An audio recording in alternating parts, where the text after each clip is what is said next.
psyched, dude. He's like a metal band. They're always coming back. Yeah, seriously. You should get a new tattoo called Nobody Watches My Show tattoo. We must communicate. We must communicate. We must communicate.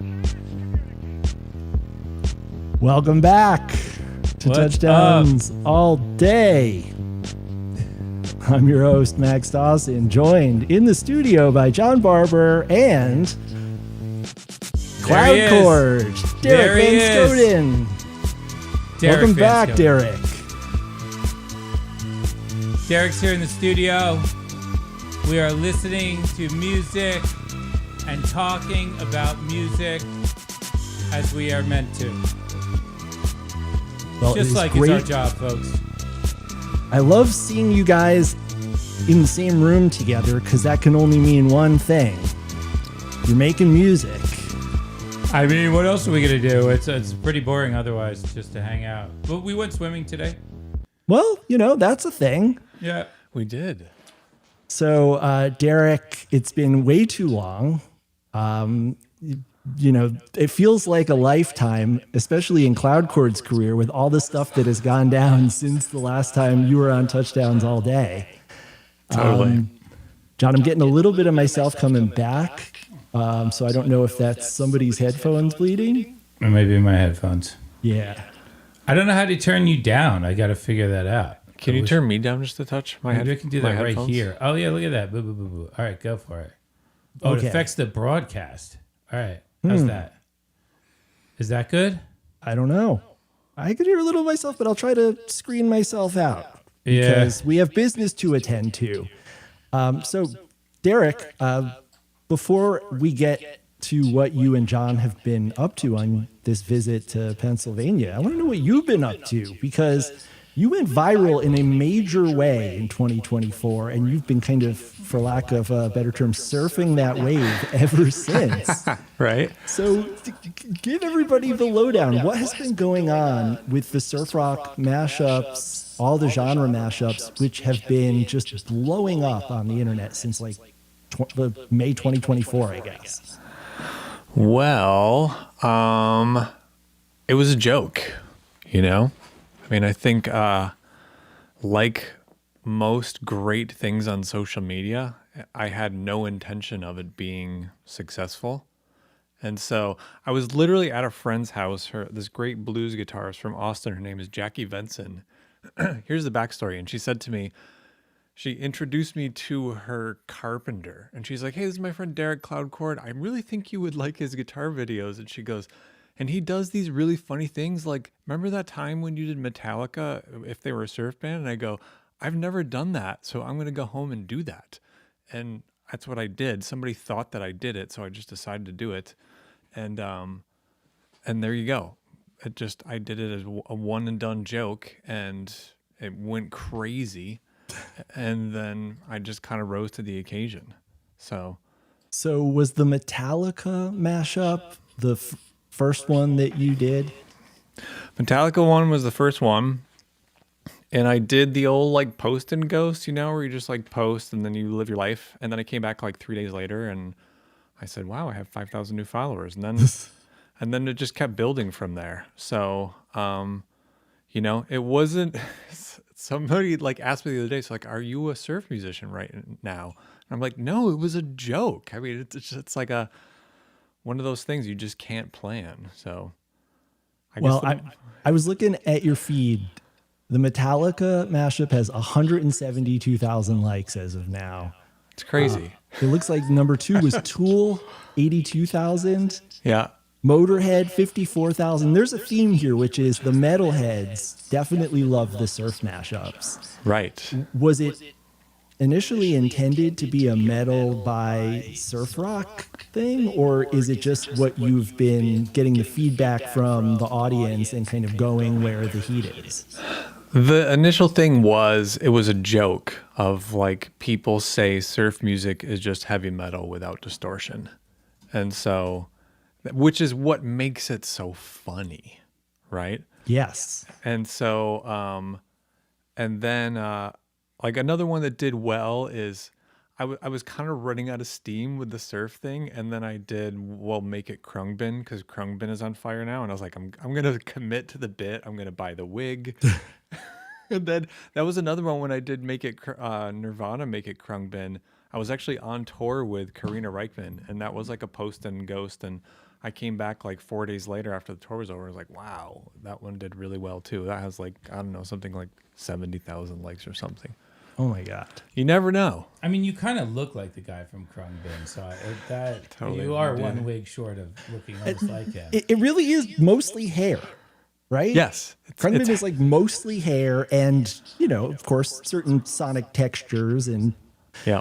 instrumentation. I Wah mean, on 24/7. That's his sound. Is the wah pedal never goes. The wah never on turns 24/7. A little bit of the head bob side to side. off. Yeah. You know, some like Stratocaster clean tones with the wah on. well, one thing that this has revealed to me, Derek, is that you are like a master musical mimic because every one of these things that you do, it sounds 100% like both of the things that you're mashing up. And I'm like, how is he simultaneously impersonating Metallica and Dick Dale or something like that? Right. Is this something that you've always known about yourself? Because your other music is very original. It has a very distinctly cloud chord sound. Right. But then suddenly you can kind of adopt these costumes and styles as if you're just like automatically able to flow into somebody else's entire stylistic persona. Right. I think that's kind of who I've always been. And, you know, I think that's why I work with the Biscuits is because I have my into their universe, you know, and Yeah. and make creative choices that work well for their universe. So, Well, I guess being a producer, you have to be able to sort of understand what makes an artist themselves and be able to accentuate that. And that's right. kind of what you're doing in the mashups a little bit. Barbara, have you been hearing these? Because I pulled a couple of clips of some of my favorites that I wanted to play for you. Barbara, I wanted to start out with a song that the Biscuits play. And I wanted to get your take on, you know, normally we have other people, we're going to have Cloud Chord respond to some tractor beam later, but how about some Barbara responds to Cloud Chord? Let's do it. Let's hear it.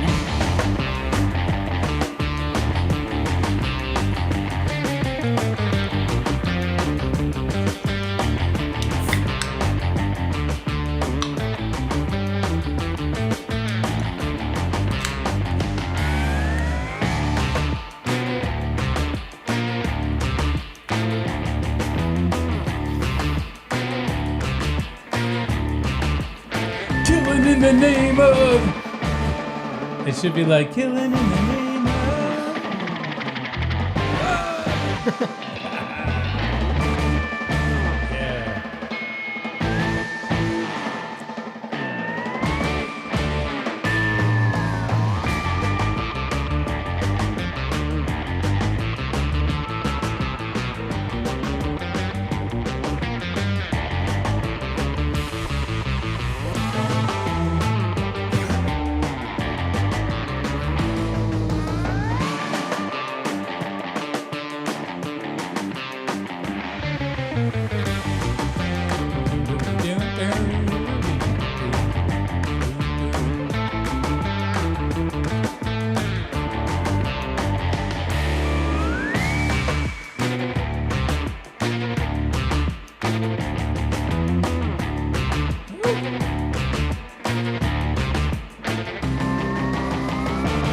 Yeah.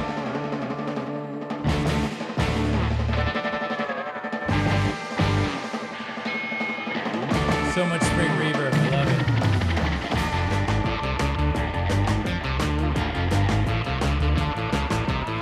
Bow, bow.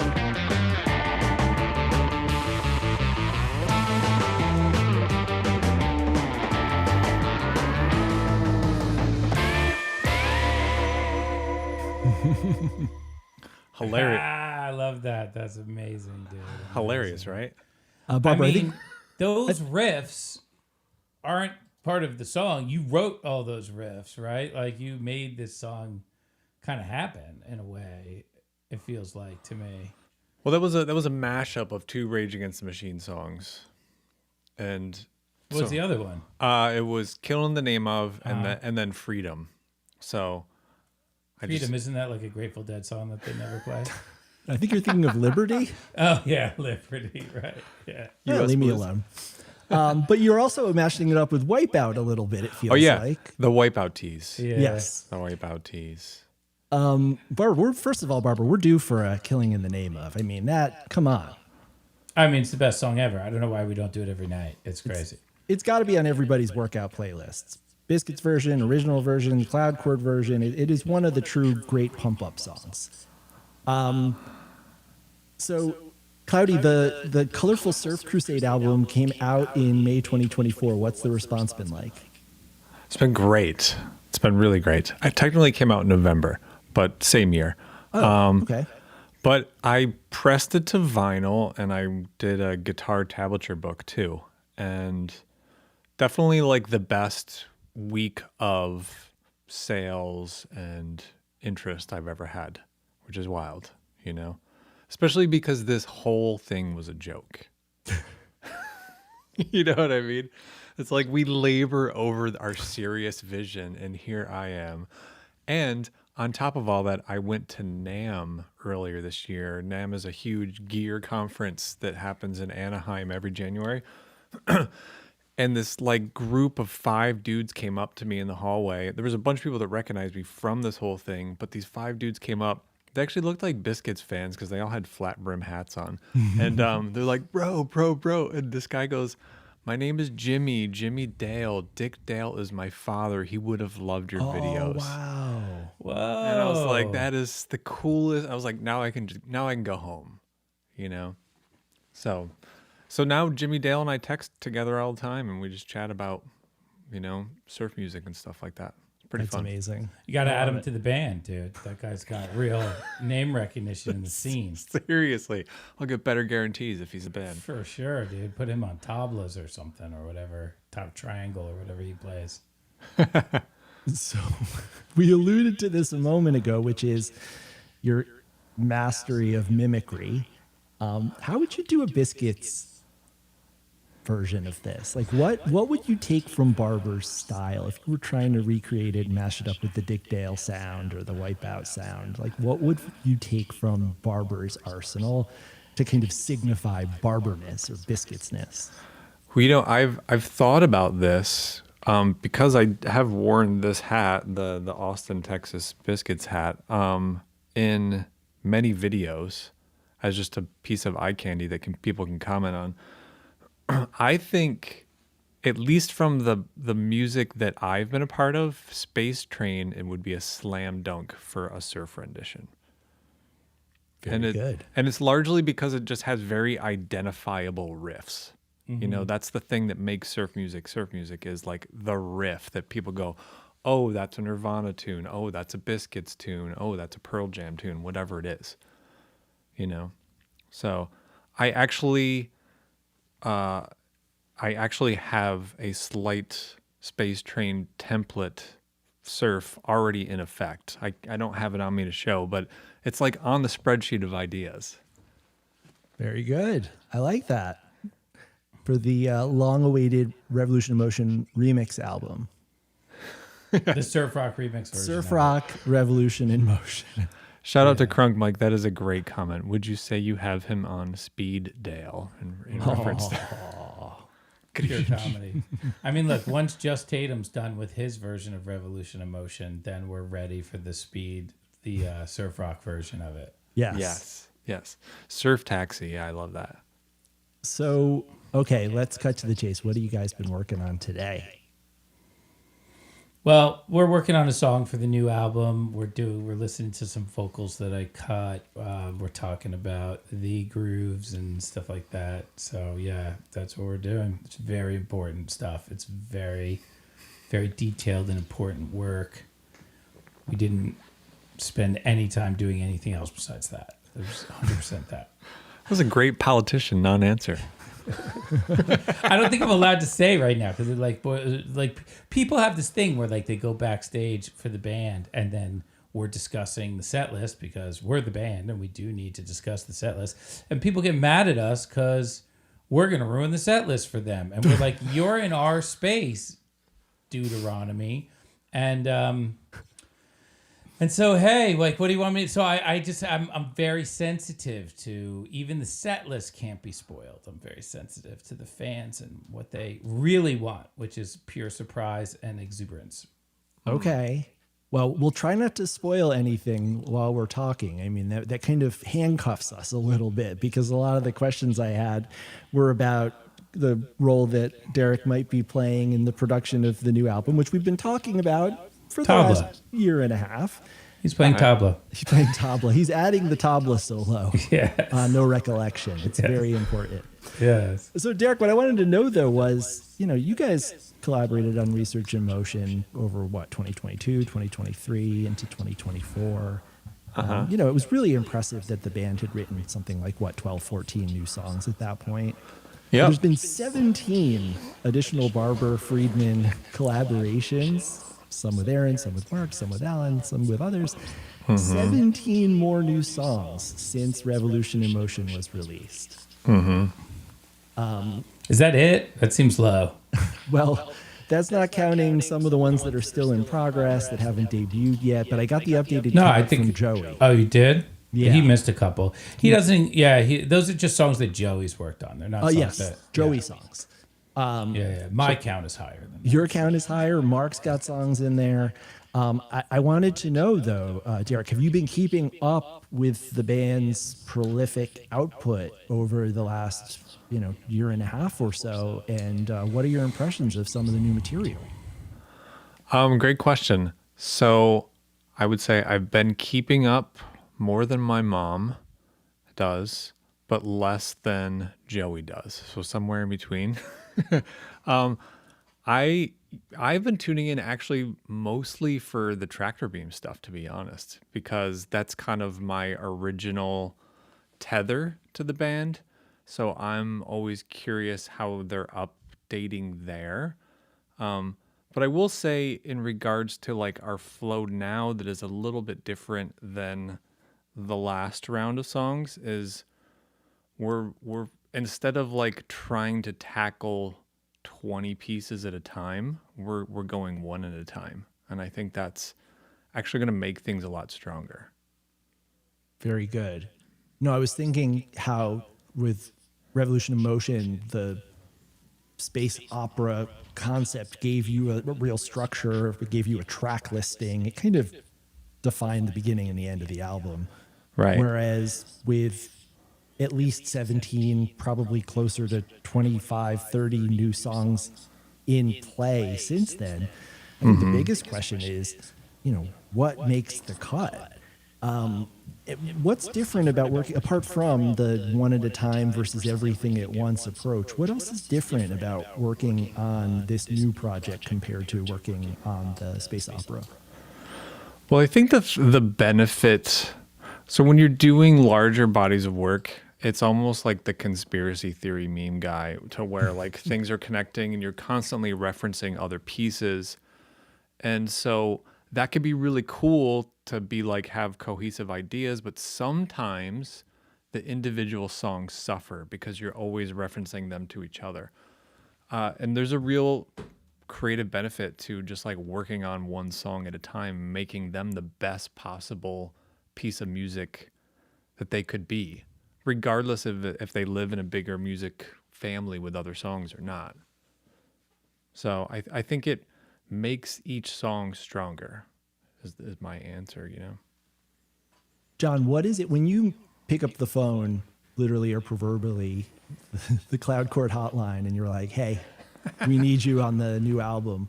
What is the problem that you're trying to solve, or the reinforcements that you're trying to bring in? Like, what is the Cloud Court touch that you're looking for when you bring him in on this project? I mean, one thing about Derek is he has released more songs to Spotify than most active musicians, even. Like, most people, definitely. But even most musicians, Derek has been on a, like, I'm responsible for the way that this sounds on Spotify type of relationship with the music that he releases. And for someone like me who is, I'm a starter of the song, and I can make you a song starting with nothing and we'll be done in 4 or 5 hours. But that done is not ready for Spotify done. It's not ready for YouTube done. It's not even ready for TikTok done. It's good and it's ready to be a complete song where the songwriting is finished. But as far as the sound of the song, the sound of the audio itself, there's just something that I think Derek has learned from just releasing so many songs in a row. Right. And I don't think you can learn this in audio school. No. I think you have to just do the work and release a huge amount of stuff and listen back to what you've released and improve based on just the reality of it all. And until I do that kind of work or someone in the Disco Biscuit does that kind of work, we're always going to be kind of lacking in that space. And so what Derek does is he gives us, you know, almost like a wisdom to the overall sound of the audio, you know, like he's done this a million times type of perspective. And also he's not in the band, so his ego's not involved in any particular line as well. And I just find those things very, very valuable, and I really appreciate that he works on our stuff. I mean, I think Revolution Motion, the album sounds fantastic. The instrumental album sounds fantastic, and it holds up next to anyone. You can put it in any playlist on Spotify, and when our song comes up, it sounds just as good as the next song. And literally that was me and Derek cooking it up with some home studio stuff that we have and a lot of know-how and in Derek's case, hundreds and hundreds of releases of experience. And so I just feel like that's a tough thing. Like in the music business, that is what people pay for. That is what people want. Like if somebody walks into the studio and is like, I just got out of music school, let me mix your album. You'd be like, okay, you can mix my album, but I don't expect me to release that shit. You know what I mean? Because it's, you know, music is a game for players and not for critics. You know what I mean? Music is not a game for people who've read the book. Music is a game for people who play the game, and you don't even need to read the book in music, but you do have to play and you do have to succeed as a player to really be helpful and to really be like someone who can provide that kind of musical wisdom that I think a lot of bands could use, frankly. I mean, Derek, I'm surprised you don't just work all the time on finishing people's stuff and taking people from this is a demo to this is professional. Right. I mean, I to be honest, I do say no a lot because I have my own ideas. And I think, Jen, to what you just said, my manager calls me a finisher. He's like, you're a finisher. Yeah, you're a closer. You bring it over the finish line. Exactly. So I think of it like the final person in the relay on the track team, you know? Yeah. Yeah. The anchor, right? Isn't that what they call it? The guy who just like, you know, it's down to you. You win or lose based on your effort here. Right. Totally. And so, yeah, and I like what you said, John, too, about like not being in the band. So to me, I don't have any sacred cows in any of the songs. So because I'm a player and not just a beat maker, I know how to talk musicianship. I speak jam band. I understand what Tahoe tweezer means, you know, those kind of things. So, but also like I can tune a kick drum and get a snare to sit right in the mix and get it to the right mastering level so that it'll sound great on Spotify and that kind of stuff. So, you know, I think like over the years, I think I probably have like 260 songs on Spotify or something like that. That's crazy. Over the years, it's like I have literally a template that I just kind of run through. Template might be the wrong word, but I have a system, you know, and it's just easy in that way, and that things veer outside the lines, and sometimes you hope they do because you're getting creative and refreshing things, but it doesn't take me forever to finish a song because I have the reference system to know when something is done and I'm not questioning it. But it wasn't always that way. Like when I released my first Cloud Chord song in 2016, I think it took me 7 months to finish it. So it was just trial and error, keep going. So the last time around, Derek, you were a part of a process that at first had a lot of singles or individual tracks being released for streaming. Then there was Right. a pause. You finished up the rest of the album, and then the rest of the album came out as a single unit. What is the approach that you guys are pursuing for this upcoming album? Do you think there will be individual track releases, or do you want to hold it all back and drop a complete album, maybe with one single or something like that? There are a lot of templates, and a lot of it I know is driven by the economics of attention and streaming and stuff like that. Why don't you answer that first, John? I mean, you know my answer. I have 30 more songs to write. I need these songs out now. I need them out right away. I think that the demos are perfectly good. I think that the demos need finishing, but I don't love this process that we do where we make a song and then we remake it and then we remake it and we put it on stage and we change it and we remake it. It's a lot for me to track because I've already moved on, like my emotional output in the song happens once Joey and I finish the lyrics. The music is usually already done. And so, I think that one of the nice things about working with Joey is he allows me to, continually question if these are the right lyrics, and he's cool with that and he rolls with that. Sometimes we make changes, sometimes we stick with the OGs, it depends on the vibe. But like the music itself, I just feel like the band is so in touch musically. Like I was telling Cloudcore earlier today, like I don't need Mark here for 3 weeks. Like Mark is so good at the bass that I can have Mark here for 45 minutes and get like incredible bass line after incredible bass line and just piece that together into something sick for whatever song it is. And so the music just doesn't take us that much time. And so now that the lyrics are done for a lot of these songs, I'd like to rinse and repeat on stuff as fast as possible, Derek? Well, he and I were talking at dinner about how it can be challenging if there is too long of a window between the conception of a tune and the release. You lose the emotion and excitement for it as an artist.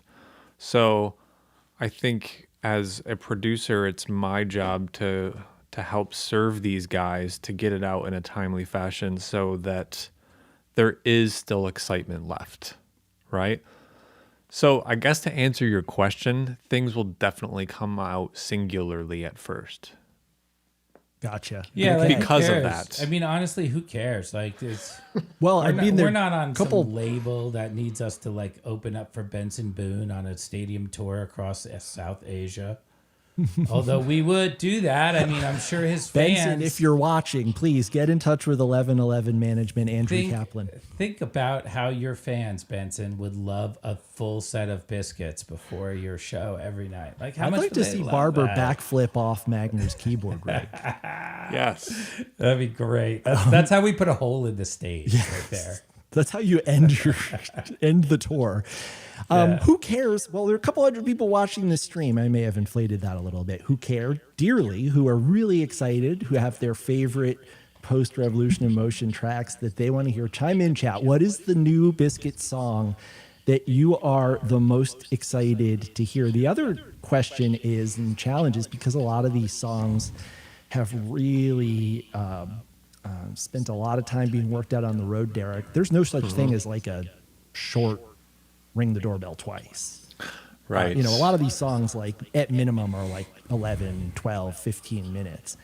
So that consolidation process, that's going to be interesting to hear how you can take the essence of these songs that kind of have multiple jam sections and are big and kind of centerpieces of the 2025 Disco Biscuit sets, get that into a format that works on streaming. So I'm seeing in the chat, I got Dream Journal, we got Scars, all of them. Who else? What else? I see a doorbell, a vote for doorbell, another spin. So, you know, Dino Baby, I mean, the songs have all their supporters. They're people who are waiting for them. So it's going to be a tough choice for you guys to narrow it down. Do you narrow it down based on like the song that means the most to John and the band, the song that Derek that you think is like the going to have the biggest impact on streaming? Is it like an artistic decision, a commercial decision, all of the above? All of the above, but my suggestion, I don't know if you remember this, Babs, my suggestion at our first meeting for this 2.0 era was let's snowball it, meaning like which one is closest to being done. And let's tackle the ones that are the closest, that are the ripest, get those out first, and let's build momentum there. Because if we start with something super epic that takes 7 months, it's going to stunt everybody's growth. But if there's something that's already 85% there, let's roll it to 100, get to the next one, get our momentum, you know. Then we got a lot of team spirit, go team. So the snowball effect, the cloud cord snowball effect, trademark. Love it. One thing that I've noticed in the little bit of footage that I've seen that Joey has sent me from the studio is Aaron and John have been in the vocal booth and have really upped their vocal performances. Have you noticed, Derek, have you any comments on how the guys are doing with their singing? And also not just their singing, but you know, one thing that a couple weeks ago we had Andy Frasco on and he was commenting on John's writing songs that are kind of perfectly suited to his range right now, that really let him belt and don't push him out of his comfort zone, but really let him shine in the way that he really is capable of. So wondering what your take is on the band's vocals and what they've been doing for this album. Yeah, those are snowballing too. That's funny that somebody said the Dave Ramsey approach. That's actually where I got that from. John, when we came in here tonight for setup for this, he showed me the new vocals on one of the things we're working on. And my first thing, I said, this fucking sounds great, right? Yeah, we have... I mean, I think that, the vocals have been sounding a lot better all the way around. And, I don't know. We're all singing really well. Everybody's focused on it. It's good. We have good way, you know, we have a good chain. But I honestly think, because everybody in the band's singing better, it's not necessarily about the vocal chain because, you know, I don't know if everybody's on the vocal chain this week. Like, I think it's just all the shows. I just think it's like... so many full 14-hour days where we're singing backstage, singing on stage, singing here, singing there. It's just time. It's just 10,000 hours. Yeah, it's reps, dude. It's sit-ups, yo. You guys have also, since we started working together long ago, which at this point has been 6 years, which is wild, have become way more economical studio musicians. And you've learned to switch hats. You know, musicians that like perpetually play gigs and don't go in the studio, it's one mindset, you know, and it's kind of a throw everything against the wall, nothing is sacred. And then when you go into the studio, you get a little more concise with your ideas. And all of you have gotten a lot more talented at that end of the spectrum. So it actually makes my job a lot easier because it's less editing and we can get right to the creative stuff, which, Max, as you were saying a few minutes ago, like, taking the really long forms and making them into a more digestible length, I think they've actually, with the way that they are playing, they've made that a lot easier on me too. That's great. Well, Derek, it's funny. Can I comment on that for 1 second? Please do. So I have a system for Derek's edits of the song that I'm willing to admit to the chat today. Okay. Let us in on Derek makes these edits, and we're not a great editing band. I think everybody kind of like goes like that when something's not in a long 8 or something like that. So in the sense that I've played edits to other people and been like, what do you feel about that? And literally nobody ever cares, right? Nobody ever's like, that feels short to me. Nobody ever says that, ever. They're always like, what? What am I listening for? Is what they always say. So when typically the song, like, a lot of times it's me and Aaron and Joey listening to the song, deciding what we think of Derek's edits. If any one of the three of us says, oh, I don't mind it, then it's good. That's That's hilarious. That's Somebody the just bar. has to, yeah, anybody. And if not, it needs a 1/3 vote for yes, or any amount of, if Mark's in the room and he's like, I like this, then boom, that's it. Edit good. Like, that's all it is. I'm just finding out about this right now. This is hilarious. The quality control is it didn't annoy me. Yeah, put it Yeah. out. Well, nobody's ever going to care. The question is, can one of us like it enough to convince the other three just to move on and work on something else? Okay, well that works. It's a good attitude to have. Hilarious. So, Derek, I wanted to loop back to something you said earlier, which is that Tractor Beam has been the main thing that you have kept up with since 2024. And I think you came on maybe right around the time when Tractor Beam Yeah. became had another evolution and became a huge part of the band's process. Yep. So in the time since then, there have been countless Tractor Beam performances. This year alone, there's been Boulder. There was a huge festival set at Bonnaroo. There was Electric Forest. And then two great sets this summer, one in Philly, which we're going to listen to a little bit of in a moment, one in Portland. They've already got Tractor Beam sets announced in 2026. Barber, a huge festival, Goose's Mexico Festival in May 2026. That's going to be a big stage. That's dope. Oh, yeah, we love that. That's going to be fun. So Tractor Beam has been playing new material. They've been playing for new audiences in spaces that the Disco Biscuits, quite frankly, probably would never be booked in, like the Av Live in Philly, at that rotating stage at Bonnaroo. So as one of the original Tractor Beam coaches, one of the people who taught these guys how to use Ableton, or improved how they used Ableton, and got them thinking in terms of electronic music composition, I'm really eager to get your take on the latest evolution of Tractor Beam in this project. Yeah.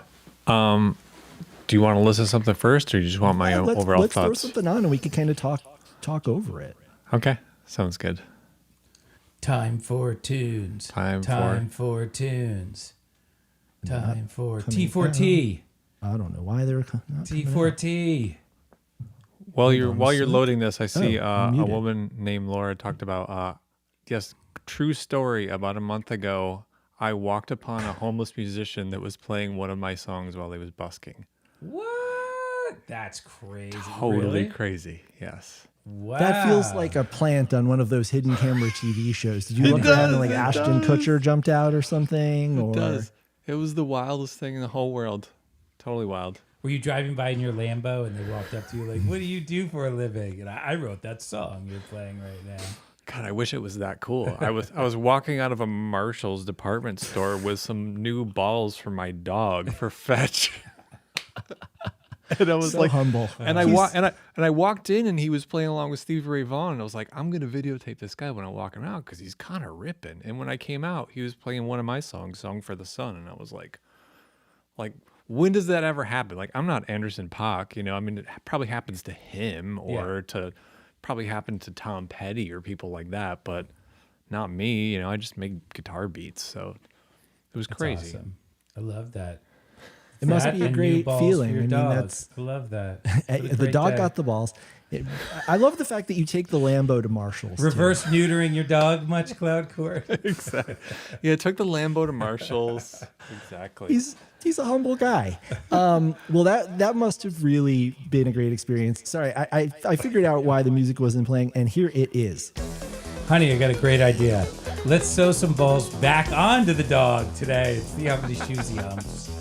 Let's see if his shoe humping goes up. If we add balls. All right, never mind.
That was fucking weird. What the hell was that?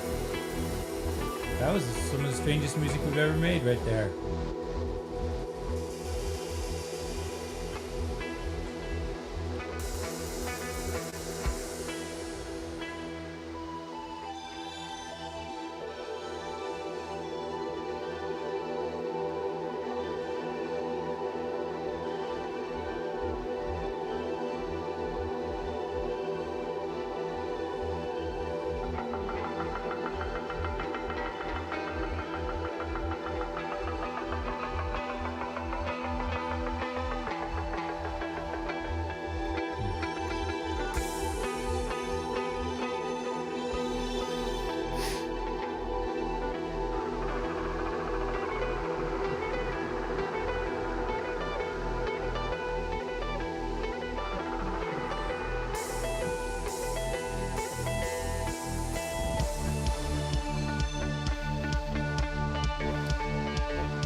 I may have selected this so that Derek could comment on a tractor beam rendition of a song that he produced.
All right, Derek, I want some snap reactions. This is one of your babies. Yep.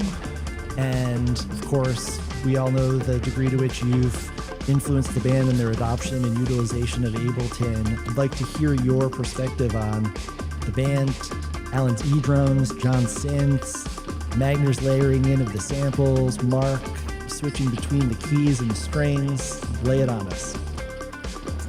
It's me doing the samples on the song. You're doing the samples. Yeah. Okay. I thought these are you. I think it's the future. Yeah. That's another new addition. John is now dropping samples. Yeah. Yeah. Let me listen for another minute and then I'll answer.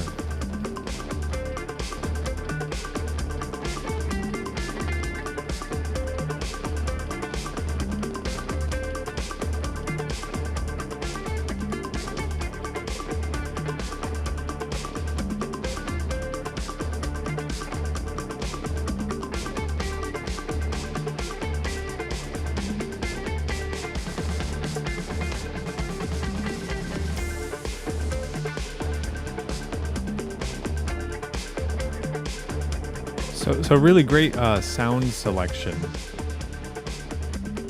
You know, so they're not jam band sounds, which is great. Alan on the full electro kit. You guys phrase more like a DJ in this group too. I agree. I think it's halfway there. You know. Mm-hmm. I feel like we still get jazzy. Right. But you find themes quicker and you stay there for longer. You know? Yeah, for sure.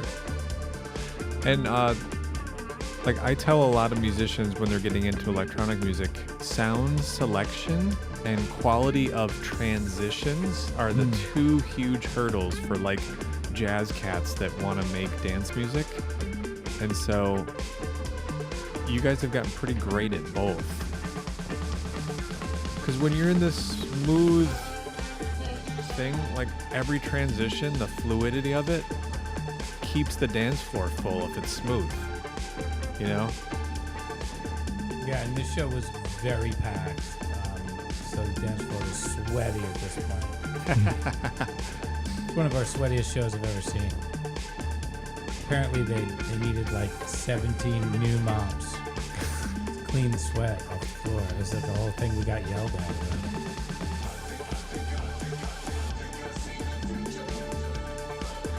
I mean, I don't even do nitrous, but I want to do some right now.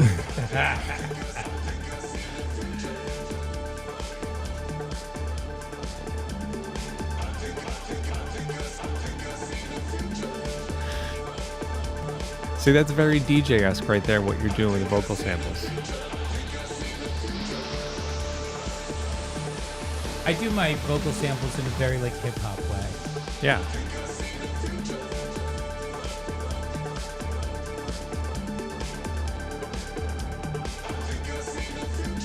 Also, I added these samples for the set, so we're like, this is like we're jamming here. You know?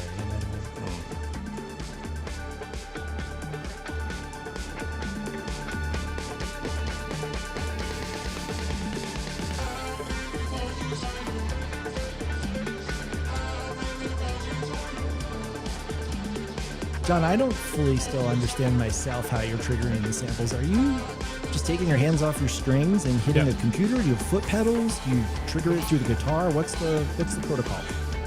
Well, I carry this little keyboard around with me on tour, so when I'm in the hotel, I could, use the keyboard when I'm using the computer synths.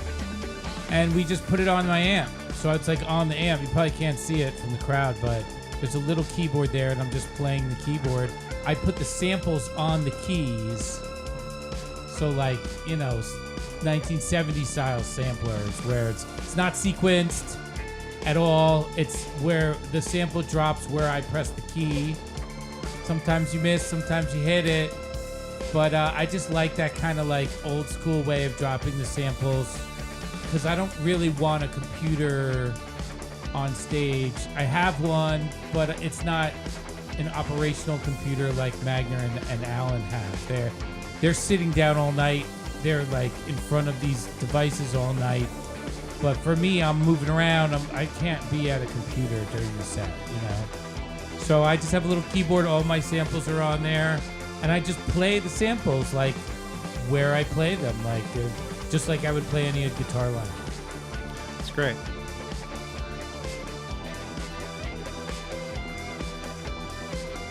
And sometimes, like, I'll take the sample and I'll put a certain groove into it, so when I hit it, it's got a little cut.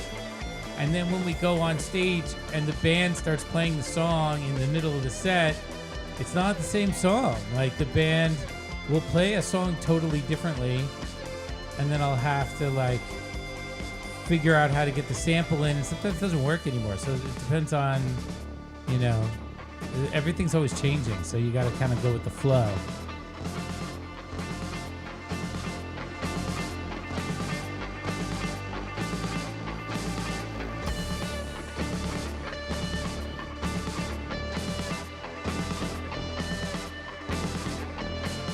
Some of my favorite parts of the song.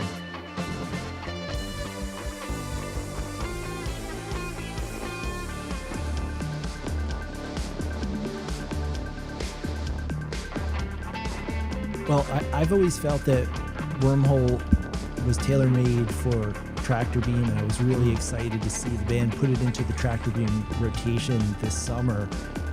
Derek, are there any songs from Revolution in Motion that you would like to hear get this Tractor Beam treatment? Do you guys do Shocked and Tractor Beam? We have a Shocked remix that we play, and we've played that in Tractor Beam before. It's different. It's a different song. But it's the vocals are from the track.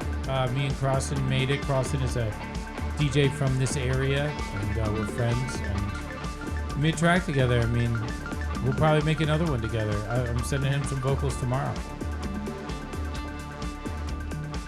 So yeah, Derek, your favorite part is the part that was originally a jam from The I-Man jam. Caterpillar into I-Man, or I-Man into Caterpillar from the Mission Ballroom.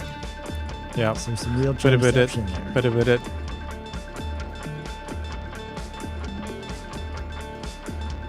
Well, I'm going to take this down because I want to be able to give some time to some questions from the audience. I had some people submitted some questions. We've been having questions in the chat. So, Derek, I'm going to go to the questions now. The first question they had to ask was Laura's question about the homeless person outside the Marshalls. So, That's wild. crazy. That's so crazy. So chat, please chime in with your questions for Cloud Chord. John Reedy wants to know how come you haven't made a Surf Bisco remix album yet? But I guess you kind of answered that with you've got your Space Train queued up for maybe Totally. for a future mashup version. I don't know if you remember when we were working on that, because it was one of the last songs on the record that got finished. And Yeah. I said to you, it sounds like spaghetti western surf music. I don't know if you remember that, but I don't think I do. it predated the virality and all that stuff. And I was, You're already thinking about surf I was music already at that point. thinking about it, surf music via Space Train, because it's got the riff, it's the song is like almost all riffs. So, which is just an instant connection. There you Laura go. Bisco Doll wants to know, how did you come up with the name Cloud Chord in the first place? Great question. Back in the olden days when I went by DVS, that name was an SEO nightmare. And that's actually how I met all these guys. I opened for you in Breckenridge in like 2012. You probably don't even remember it, when you were M80 Dub Station. Oh, really? Yeah. Oh, no way. That's funny that you don't remember it. It's At hilarious. 328 or whatever it was called? Yeah, whatever that place was that was downstairs. Yeah. So I used to go by DVS, which was my initials. The simple answer was that was an absolute SEO nightmare. And so I knew that I had to change my name if I wanted any long-term viability. And my last year of DVS in 2015, which funny enough was like by far and away the best year of that project. And it's just too bad that I did not care at all about it at that point. I just made a huge note on my phone that was like this. It was like 250 names, and I boiled it down to 5 that were the best ones, and then they had to not be taken anywhere. You know, there was a few other finalists that was like, oh, it's taken on Twitter or it's taken on Instagram. So, and Cloud Chord won. So there you have it. Love it. I always thought it was like because you were like my sound. I mean, Well, that too. Well, I mean, your sound is so cloud chord, is it not? I guess it's chicken or the egg. You know, did I come up with that because that is my name? I mean, it was definitely all the names on there were indicative of my vibe for sure. So, Well, it's we're still trying to figure out why this band is called the Disco Biscuits. So it's good that you have a concise story to explain why you are Cloud Chord.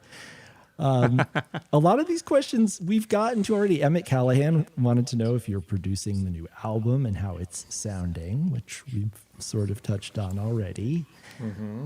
Joe Foote has a very important question. Microsoft Teams Joe. He's our in-house IT specialist. He wants to know, do you use an all-in-one or separate products to keep the curls springy? oh, that's probably the most important question of all night long. Yeah, because we've referred to that as the curl count.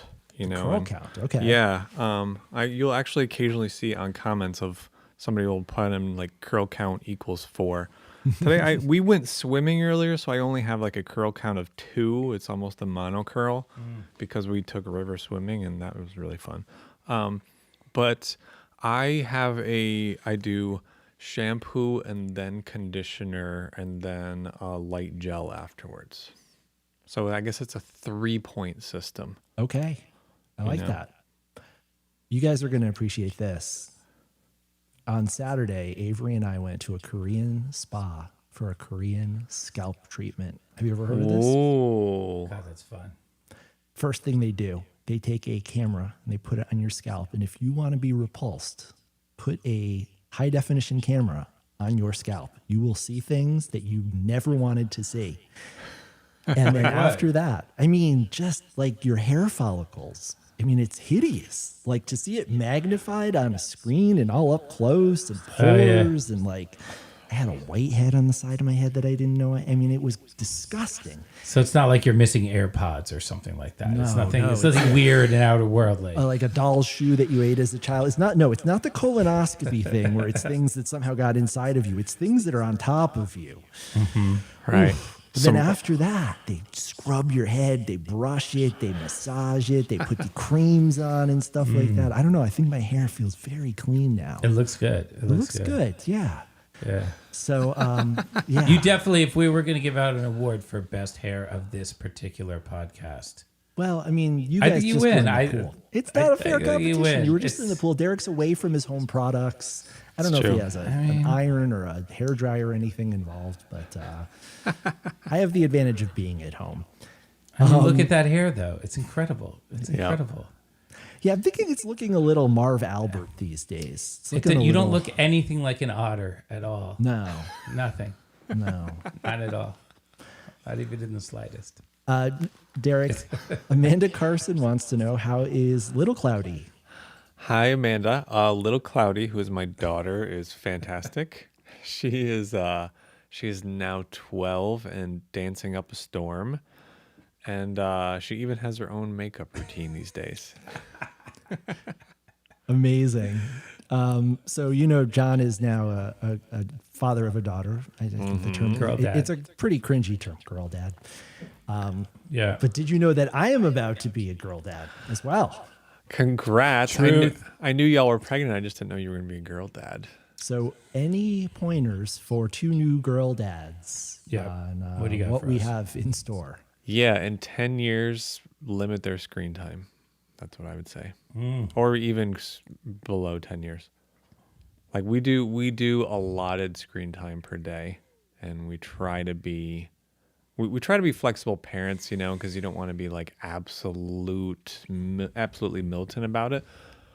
But man, it's interesting because it's like as adults, our generation, like we grew up pre-internet and we have enough executive function, generally speaking, to not be completely consumed by screens all the time and miss all our deadlines. But when you're 8 years old, they don't have that executive function yet, and they will just stare at a screen indefinitely, forever and ever. So It's like if there was a book of parenting, it needs a serious upgrade since all the things that have happened since the internet. Yeah. Yeah. We've talked about that a little bit already, and it's definitely a big thing that's on my mind. One thing I'm stoked about is my Instagram feed. You know, like Instagram knows you're pregnant before you do, and it starts like feeding you all this stuff. And it's feeding me so much great stuff about dads and daughters, and it's just getting me so excited. Oh, that's great. That's great. I don't know. I couldn't be more stoked. We were working on the nursery over the weekend and putting up all the the curtains and the blinds and putting the crib together and stuff. I'm getting emotional. I'm so excited. I can't wait. That's great. That's great. I mean, the beautiful thing too about being a girl dad is you are their first impression of men.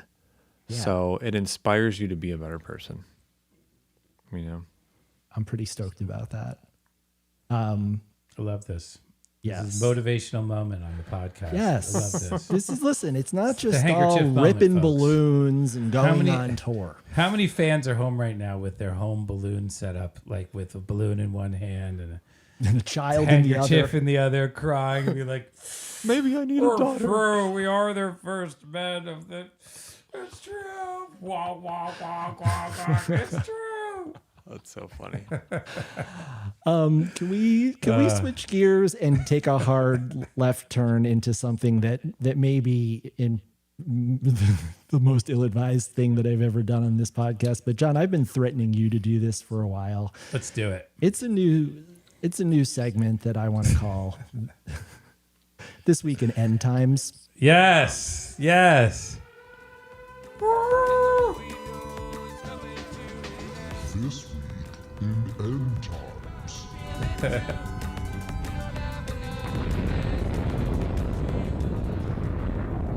Okay, John. This Week in End Times, first installment. Was that the demo of In the End We Have Forever? Yes. Love it. John, I don't know if you know this, but today being September 22nd, 2025, tomorrow is the Rapture. Oh, right. The band is playing a show tomorrow? They're reuniting for one night only. No, it is literally going to be the end of the world, according to TikTok. According to TikTok, what are you talking about? Well, I'm going to read to you from a story from Forbes.com. It's being reported on widely. So not real Forbes, just Forbes.com. Not real Forbes. Anybody can get that. Anyone can get that. And I think that might have been what happens here, but I found articles all over the place. I'm going to read you an excerpt. Faithful TikTokers believe that the rapture will arrive tomorrow, Tuesday, the 23rd of September.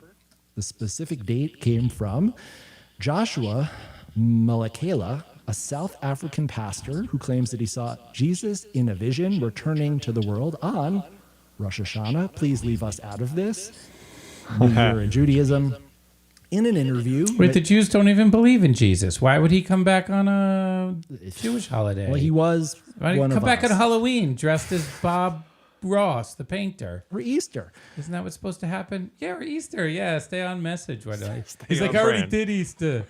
All right, come on, guys. I already did Easter. That's the thing that people don't know about Jesus. He's got a wicked, heavy Long Island accent. He's like, Yes. What's up, everybody? Love each other, everybody. He sounds like I'm Kevin Jesus. Abrams. I just have an accent. What do you want to do? Well, hey, I'm Jesus. Well, John, according to Pastor Michaela or Milalaka, I can't even pronounce it. He warned the rapture is upon us, whether you are ready or not. Yeah. But he did give his prediction a little bit of breathing room, clarifying that it may be on the 23rd or the 24th or, roughly this week. But it's happening. So it's happening. First things first, I want to know, are you ready? Are you ready for the rapture? I can't wait to see whatever you have queued up. I can't wait. I'm sure it's going to be so legit. Are you ready for this, John? Yeah. Because you need to be prepared. This is, and I'm disappointed this is happening before our daughter gets here because she's rapturable. Avery she's not going. I'm going. No, but you're Jewish. You can't go. Yeah, The they make Jews an don't exception go up for in the me. rapture. They're It's making the- an exception for me. Come on. You do look a little like Jesus with a good haircut. I If mean, when I Jesus- had the longer hair, I used to Yeah. get Jesus a lot. Okay, John, I'm going to show you some of the videos that are. I'm not Jesus. That guy is Jesus over there. Then he's Jesus. What's the deal with Jesus? How can I be Jesus with an accent like this? Come on, guys. Now, how does Jimmy that work? Kimmel got canceled for less than this, John. I want you to know. Thank God we are not. Jesus Can has no Osiris accent. cancel It us? says in John 17:17. Trying to make this the last episode of the podcast, He guys. came So I'm down going to from share with heaven you one with of his these heavy videos. Irish 5 accent. days This is what's trending. This is one I example. love this. to rapture time. Oh my God. I'm so excited. Me too. Who else is excited? There's a Me. guy, his account here. I don't know what his real name is, but Jesus. he's a riot and he's making this whole journey so fun. But his account is called Rapture Now. He was just talking about, Apocalypse Now is hey, have taken. you heard that, there's an angel assigned to each person when we get raptured? Sweet. He was like, I wonder if our pets get raptured too. He's like, dude, I want to be that. Could you imagine? Or yeah, he goes, could you imagine the angel that's just assigned to one little chihuahua? They're going up 1,000 miles per hour. That is so funny. In all seriousness, today was my birthday, and I was secretly hoping it would happen today. I mean, hey, it's not course. Feast of Trumpets yet, though, but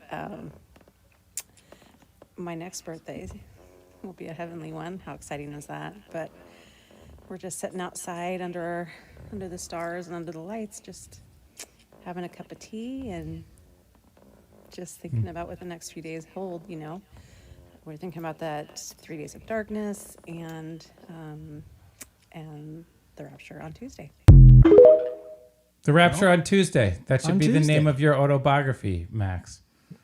That's tomorrow. So, That's- John, are you ready? Like, what are you ready to go? Like, if you are one of the select. You know how ready to go I am? I'm going to go upstairs and unpack every suitcase that I have. That's how ready to go I am.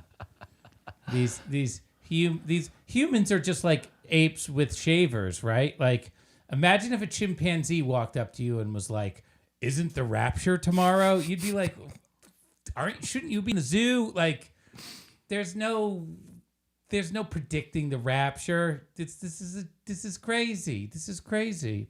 As much as you can predict what kind of accent Jesus has, they're equally as hard, equally as difficult. Well, this sounds like someone who's not ready for the rapture, if you ask me. Like, you might be the sort of guy who on like April 14th at 11 o'clock at night, or like, I should maybe think about starting my taxes, or you like do your, I'm gonna start my Valentine's Day taxes. shopping on the way home on the night of Valentine's Day. Or Dude, my accountants are watching this and they're like, wait a second, if we tell him it's the rapture, he'll finish his fucking taxes. This is brilliant. Call him tomorrow. Well, that's tell him the other rapture, thing. he's got to get on his fucking taxes. You know what I found out, Max? What's the that? last time they did a rapture, which was like 6 months ago, yes, what they do is they hit you with like ironically a tractor beam. They hit you with a tractor beam. Oh. And then it lifts you up to space where you join Jesus and his Italian pizza making crew, which is like what they don't tell you. And I was too heavy. They couldn't get The me up. tractor I would beam like started to they pull you and lifted, it's like, yeah, they dropped me on the roof of the house. I rolled into the backyard and I broke my hip. And now I'm suing Jesus for a hip replacement. Because I didn't even want to be raptured. I didn't even want this. Like, I don't know. I mean, it might not be good to stay around. Okay. Well, John, I'll tell you, you're not prepared, but I found a video of someone who is So I very told you guys prepared. that every day I'm doing something to prep my home for whoever is here after the rapture. So let me show you what I did today. Craig. So it's just like a little flow chart. Craig is the guy who's moving These are in things after like the based rapture. on, you can't really see, but based on the, versus the seals or trumpets, this is what you need to be doing to Always with the trumpets. Where are the prepare. guitars? And then this one goes over what is happening, what they can expect, and then also like prepping. So the first seal, the white horse, we know who it is, who it symbolizes. But it gives them like the visual, a powerful figure. And then he'll deceive nations. And then at prep, it says repent and seek God, avoid deception. So anyways, that's what I did today. See you tomorrow.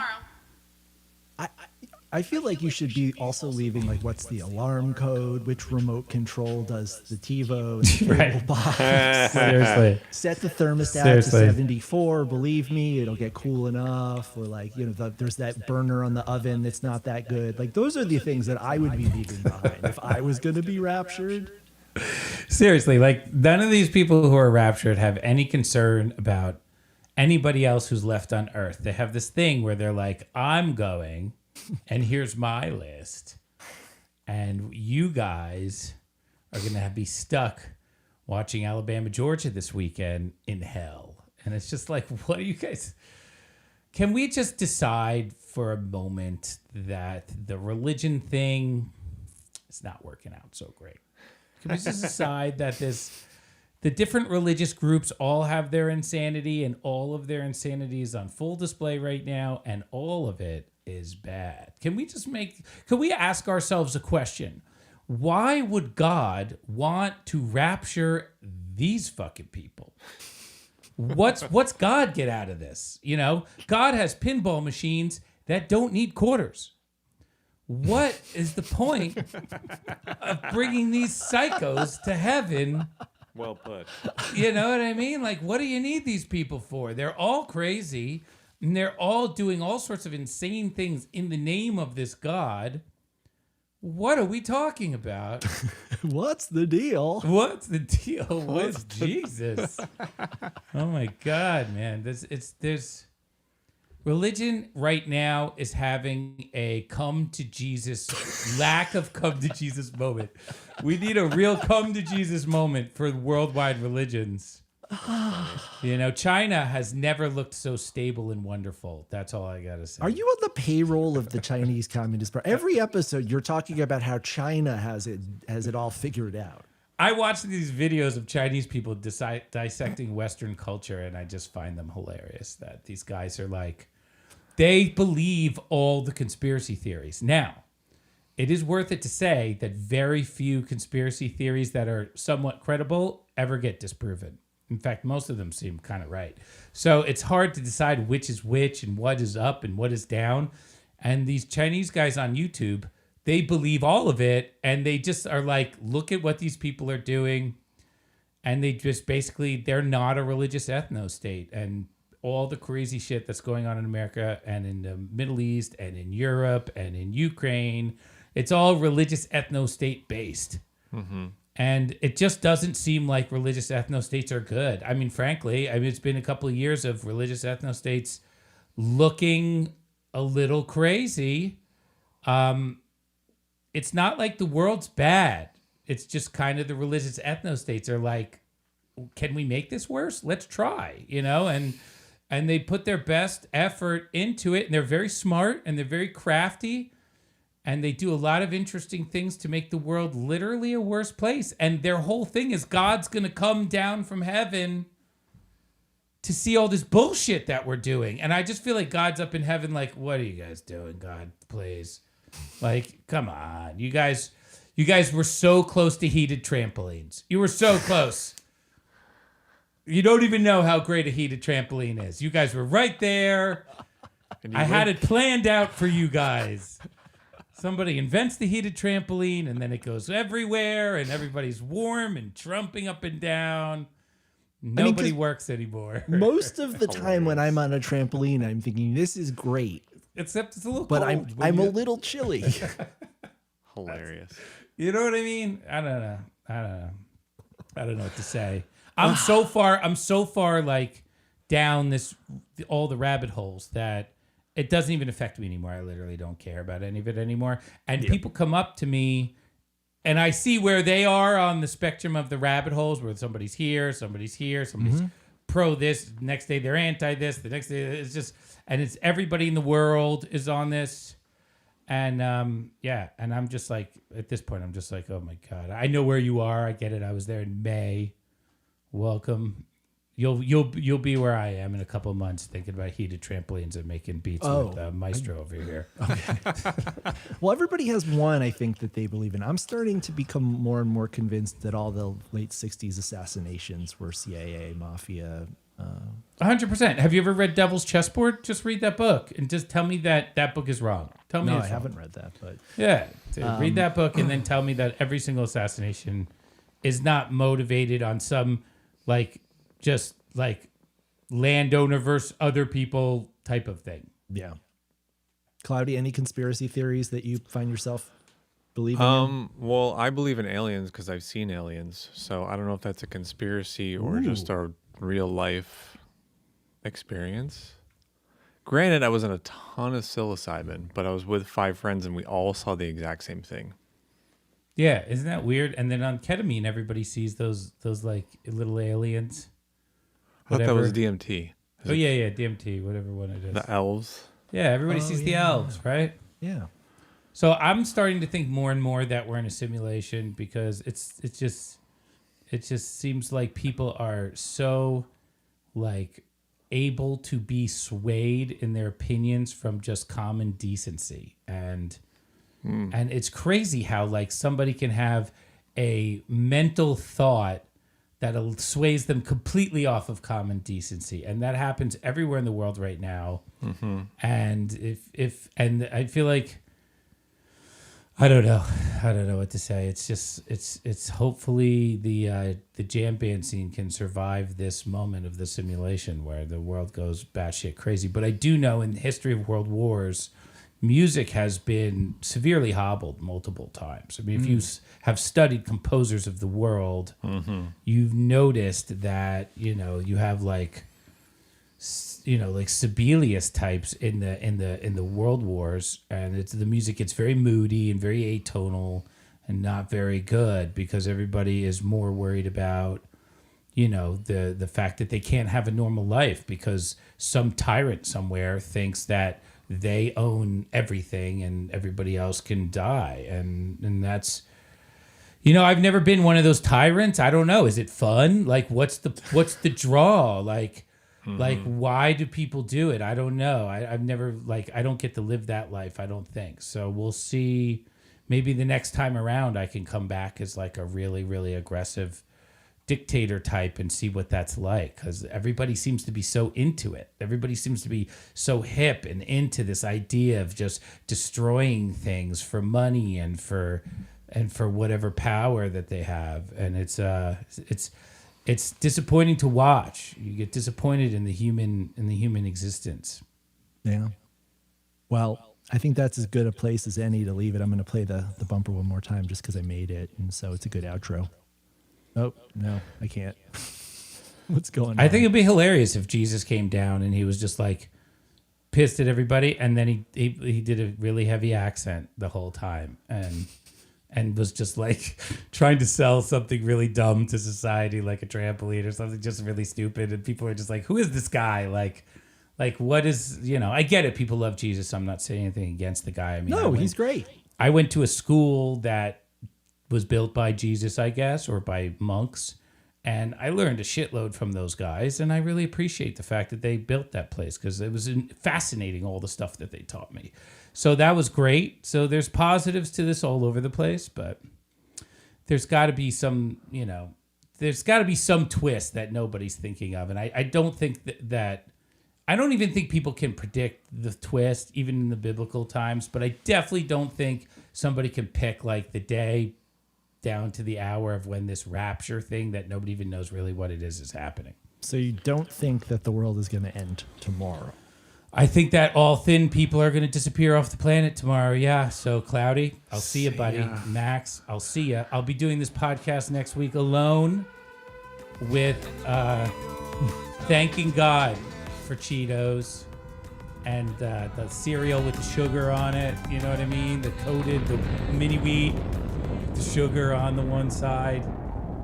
You know what I mean? That stuff will chub you up quick, dude. And I can eat a whole bowl of that shit now, frankly. Frosted Mini Wheats. Yeah, I might the go official eat- cereal of the Rapture. I might go eat a preventative bowl of mini wheats I mean, right now. you're selling me on it. Yeah, I mean, I yeah. might not be here tomorrow, so I'm going to have my Frosted Delicious. Mini Wheats tonight. Yes, while I am you gotta eat still it tonight, or they'll take earthly. you. They'll Whoa. take you to some weird Christian evangelist cloud in the sky. You know, hopefully your music is playing Cloud Chord. Let's Yes. Yes. hope. I think. Let's hope it's not just like Creed on loop. You know what I mean? I have one final comment about all this. Please. Is that John said for the twist, you also called the Rapture the twist, and we're in Philly. I met Chubby Checker one time. Also too heavy to be taken away on the Wow. tractor beam. For those of you that don't know Chubby Checker, he was basically the Justin Bieber of the 1950s. He had a couple hits. And, Huge hits. Still and- hits today, I think. And my wife and I used to have a Motown cover band, and we played his daughter's wedding. So I got to jam and hang out with Chubby Checker. No way. So how's that for a Wait, twist? who'd you play the wedding with? With an old band that I had in the 2000s. Who else was in the band? Actually, you know who was in that band and on that gig? Yeah. Dominic Lally. I knew it. I knew it, dude. We're waiting for an excuse to play that. All right, guys, it's time to wrap things up. Let's fucking go. Cloudy, thank you so much. It's always an adventure. Thank you for putting up with us. John, Good to see you. thank you for all of your insight on China, Jesus, Long Island, and what have you. And thanks to everyone who joined us and who played along in the comments. Make sure you are subscribed. Comment, share an episode, do all that fun stuff. Help us keep the momentum going. And we will see you next time, next week, same time, same place, YouTube, Instagram. Our stock music. Say good night. Woo! Great show, everybody. Wrap it up before the rapture. Go have some cereal so you can make it to the next show.